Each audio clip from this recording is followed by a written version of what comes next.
Now we're a loose association of somehow 10, 15 people.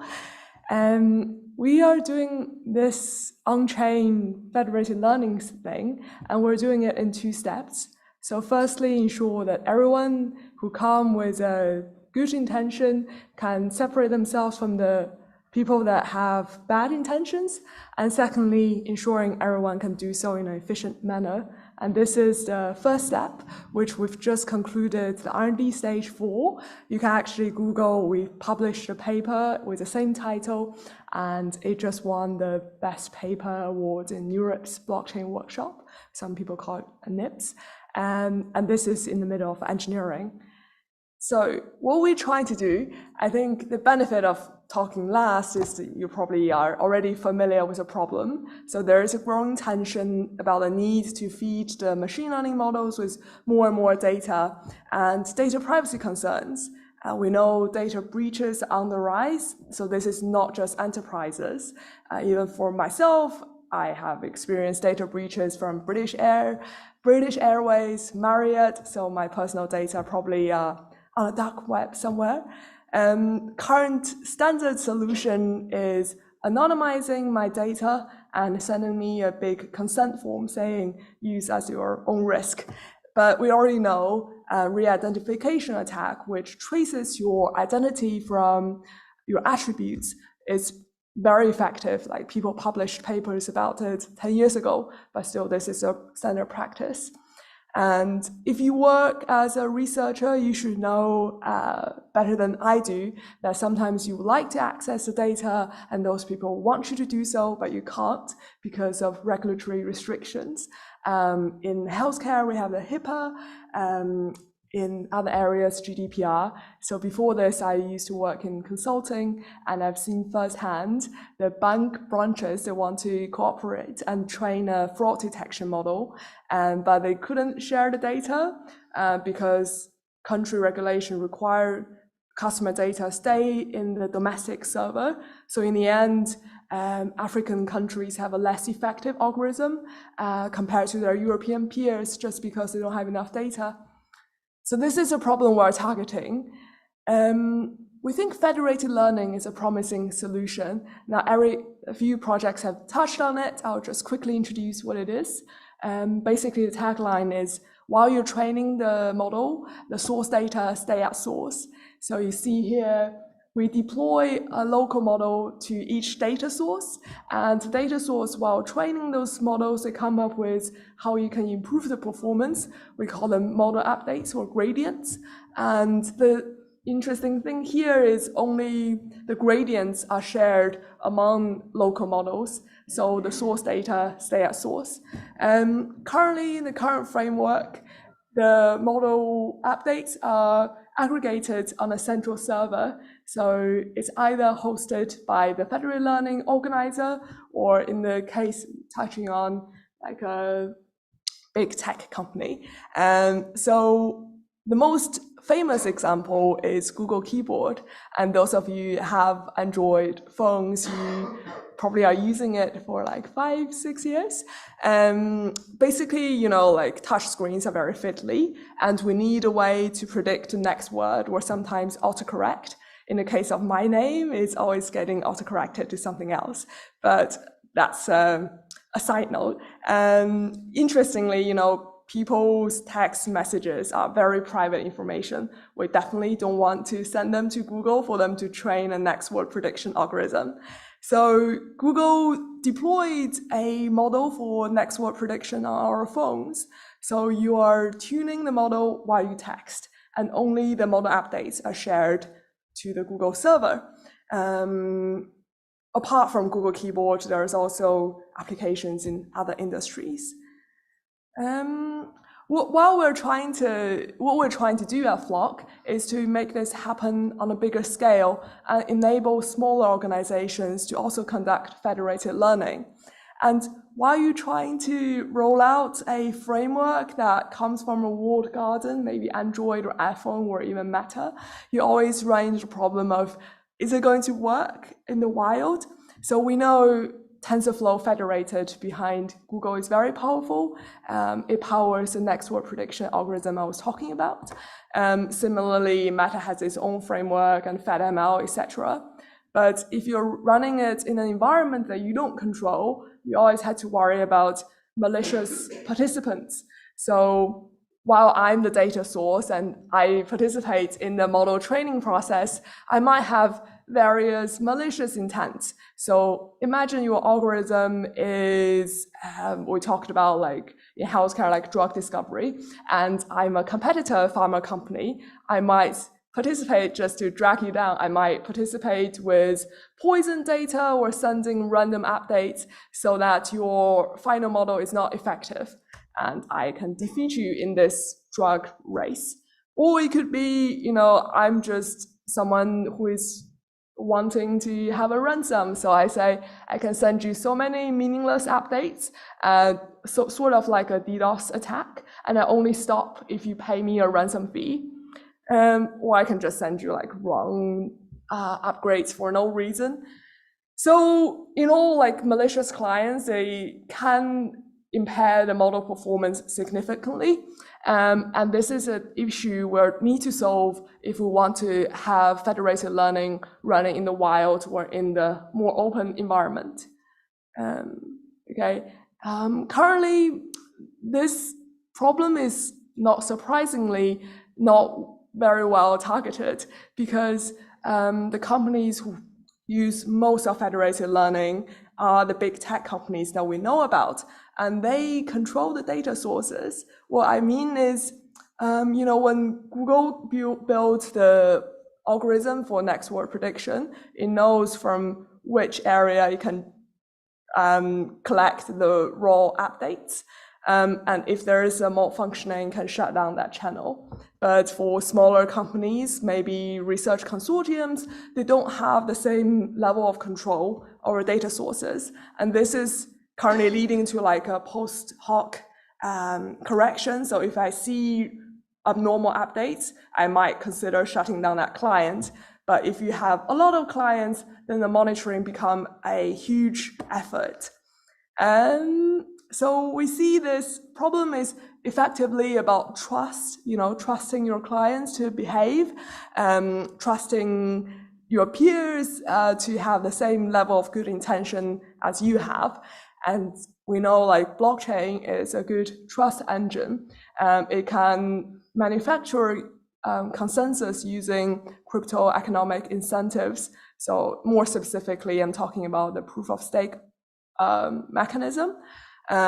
So I guess you guys are all familiar with it, but briefly, you have put on a stake to do something, and there's a corresponding reward slashing mechanism that is decided upon peer decision, peer review, and you get rewarded if your behavior contributes to the system and slashed if otherwise. We also find that an on-chain solution brings other benefits to federated learning as well.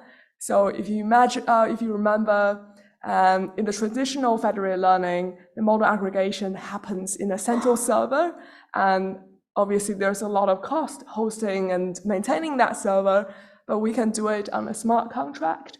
So you don't have to trust a central party doing the aggregation correctly. You don't have to invest a huge amount of money because the central server is a single point of failure. Also, a lot of literature in federated learning is about bandwidth and communication costs between the client and server. If the model updates are sent on-chain, then it's direct peer-to-peer communication.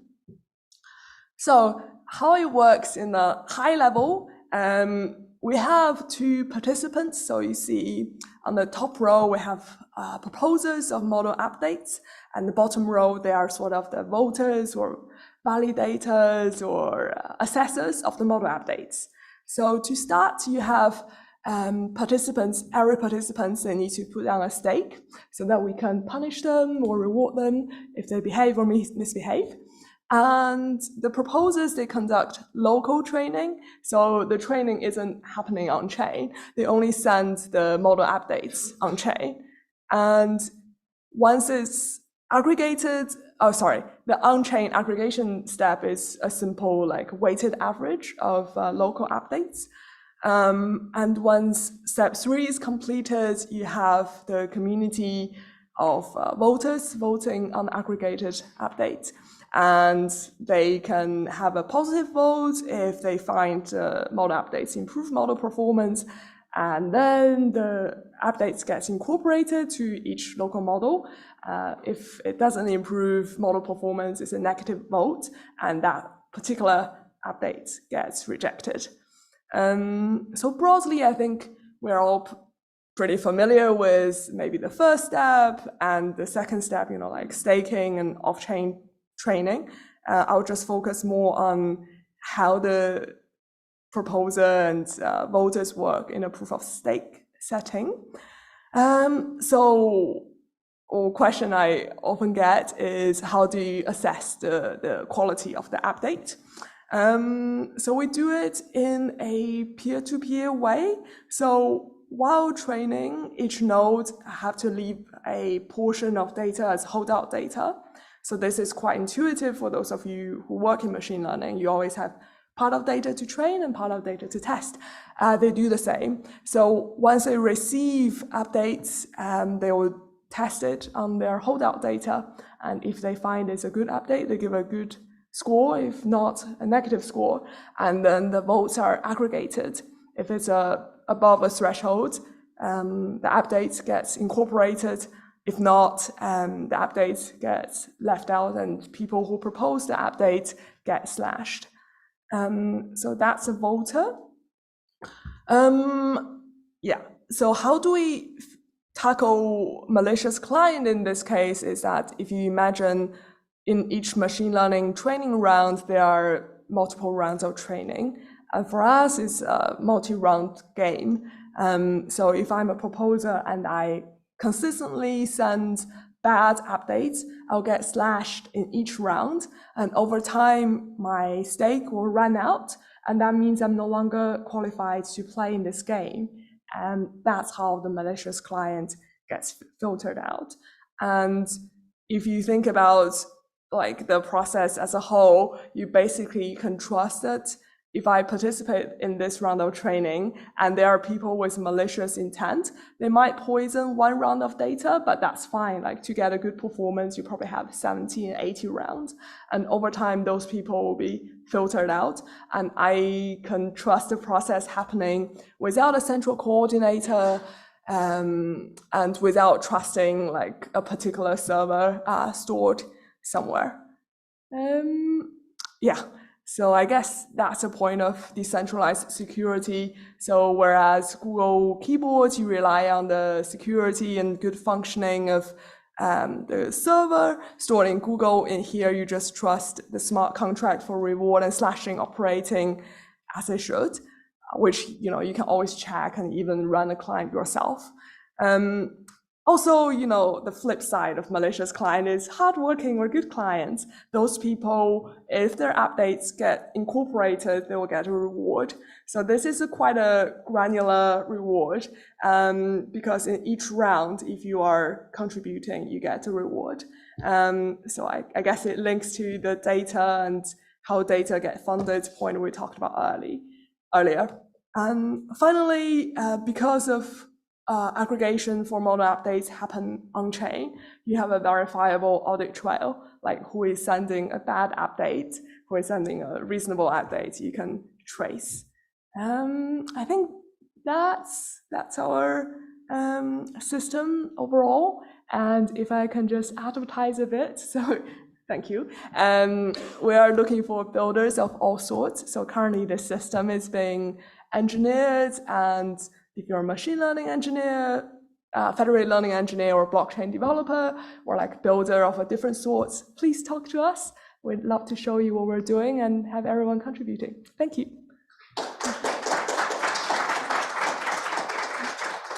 Great, thank you so much. So we have a few minutes for questions, if there are anybody. Yes, over there. It's a long way, but Alex is, yeah, she's on top of it. Is there an on button? Just, oh, yeah, there we go. It takes a second. Yeah, so is there a threshold for the staking and slashing? So say, for example, sorry, actually, I should start with another question. Are the updates counted before a person is filtered out? So yeah, if you could answer that one first, please. Yeah, so this filtering out is like an ongoing process. So each update needs to be aggregate first, so then people can vote on. Does that answer your question? Yeah. So then the follow-up question would be, is there a threshold for staking? So say I was a bad actor and I allocated X amount of tokens because I decided it was worth that amount of money to sabotage you. Could I still basically maliciously act on your system by staking enough tokens before getting? Yeah, good question. So like the system in the paper with the same title, we talked about different system parameters. So you have staking threshold, reward ratio, slashing ratio, and threshold for aggregate score to count an update.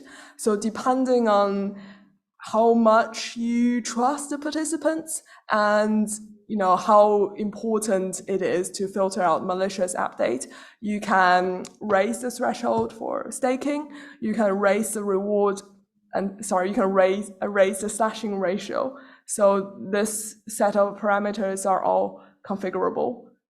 If you think there might be some bad actors with really strong intention to derail the model, I think you can just raise the threshold for staking and slashing ratio.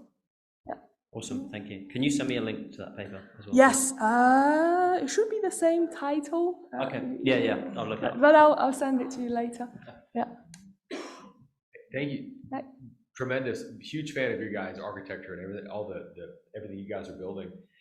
What I'm curious for machine learning developers, if they're used to using PyTorch or TensorFlow, any of those technologies, should Flock integrate with those tools, or do you guys provide different libraries for them? I'm curious what the onboarding process should look like. Great question. Yeah, exactly. For the easy onboarding, the system is built with PyTorch. So anyone who knows Python can use it. There are some readily available frameworks like TensorFlow, Federated, or FedML, but then that just creates additional barrier because people have to learn those frameworks. But having said that, I see our value add here is more like incentive consensus mechanism. So we're open to be integrated with any of those federated learning frameworks. If that answers your question. That's great, thank you.